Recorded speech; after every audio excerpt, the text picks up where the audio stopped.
Halo guys, jumpa lagi bersama WSS Masa Bercerita. Hari ini aku akan menceritakan sebuah kasus pembunuhan calon pengantin serta mahasiswi yang ditemukan tewas di dalam dinding pada hari pernikahannya. Sebelum masuk ke ceritanya, jangan lupa dong klik tombol like and subscribe channel ini jika kalian menyukai video kami dan sebarkan video kami ke teman-teman kalian ya. Sekarang kita masuk ke ceritanya. Mahasiswi tersebut bernama Annie Lee yang dikenal sebagai mahasiswi cemerlang yang memiliki potensi besar dalam dunia ilmu pengetahuan. Ia terpilih sebagai yang paling mungkin menjadi Einstein berikutnya oleh teman-temannya.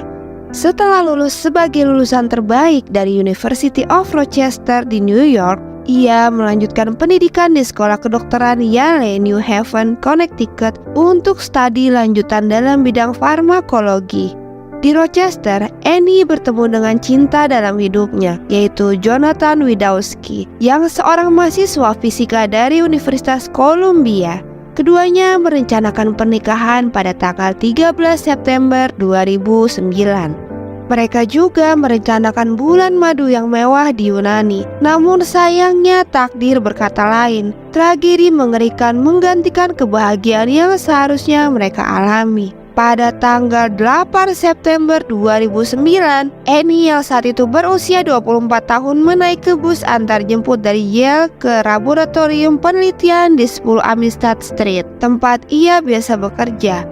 Namun ketika Annie tidak kunjung pulang hingga pukul 9 malam, teman sekamarnya mulai khawatir dan melaporkan kehilangannya kepada polisi. Dompet dan ponsel Annie ditemukan di kantornya, tapi tidak ada jejak kehadirannya di luar gedung laboratorium. Mengingat ia sedang dalam persiapan pernikahan, pihak kepolisian awalnya menduga bahwa Annie mungkin melarikan diri karena tekanan emosional. Namun, analisis terhadap 70 jam rekaman CCTV di sekitar area kampus membantah asumsi ini. Rekaman tersebut menunjukkan bahwa Annie memasuki gedung laboratorium pada pukul 10 pagi, tetapi tidak pernah terlihat keluar dari sana.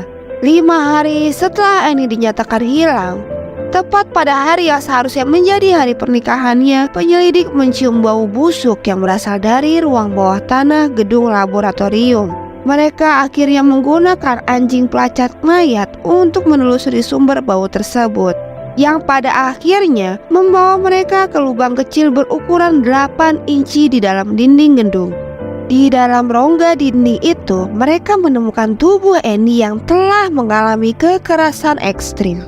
Tubuhnya dilipat dan dipaksa masuk ke dalam lubang tersebut, membuatnya hampir tidak bisa dikenali. Bagian atas tubuhnya terluka dan celana dalamnya berada di sekitar mata kakinya. Hal itu menunjukkan adanya kekerasan seksual. Otopsi mengungkapkan bahwa Annie mengalami patah tulang rahang dan tulang selangka sebelum akhirnya ia tewas karena dicekik.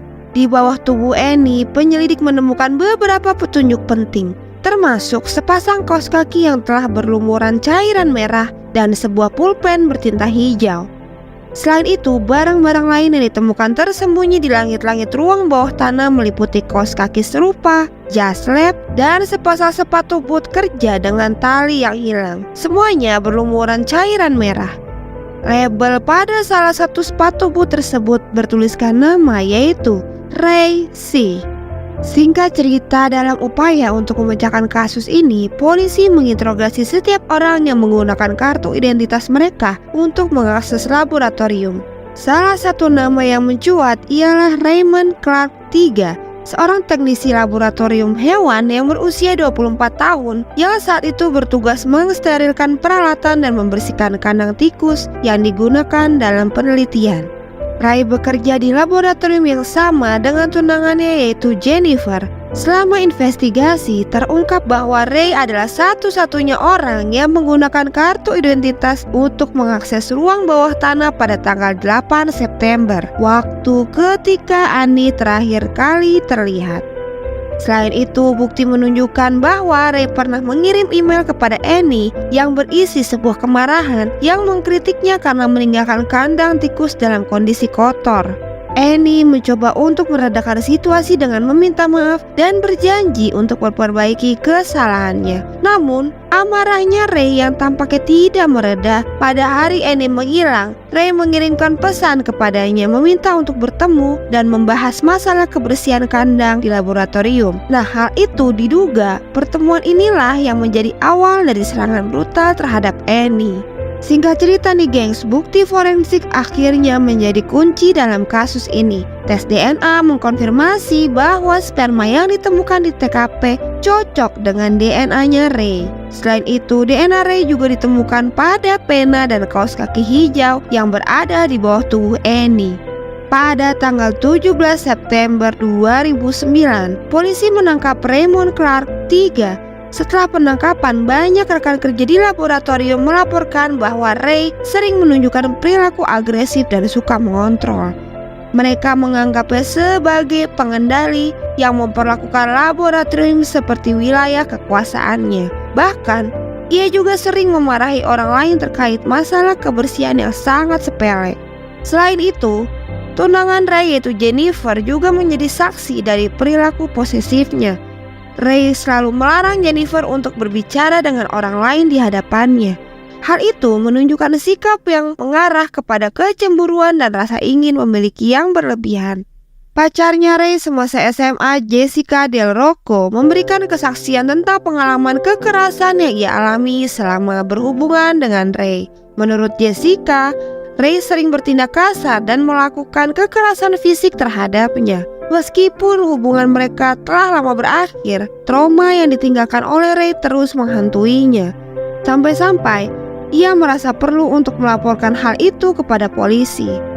Pembunuhan Annie Lee meninggalkan luka mendalam bagi keluarga, tunangannya, serta seluruh komunitas akademik di Yale. Dari kasus ini, sudah jelas bahwa kekerasan bisa berakar dari hal-hal yang tampaknya sepele, seperti perselisihan kecil di tempat kerja, namun berkembang menjadi tindakan kriminal yang mengerikan. Raymond Clark akhirnya mengaku bersalah atas pembunuhan Annie Lee dan dijatuhi hukuman 44 tahun penjara tanpa kemungkinan pembebasan bersyarat.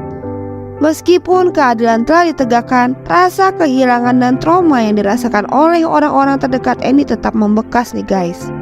Tragedi ini juga mengingatkan kita akan pentingnya menciptakan lingkungan kerja yang aman dan menghargai setiap individu serta mengenali tanda-tanda bahaya yang mungkin ada di sekitar kita.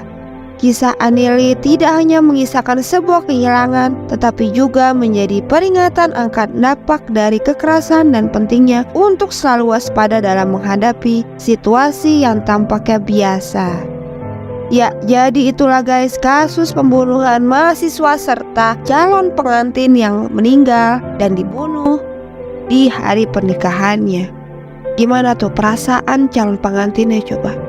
Terima kasih yang sudah menonton kasus ini. Mohon maaf jika ada salah dalam penyebutan kata baik nama tersangka atau korban dan tempat.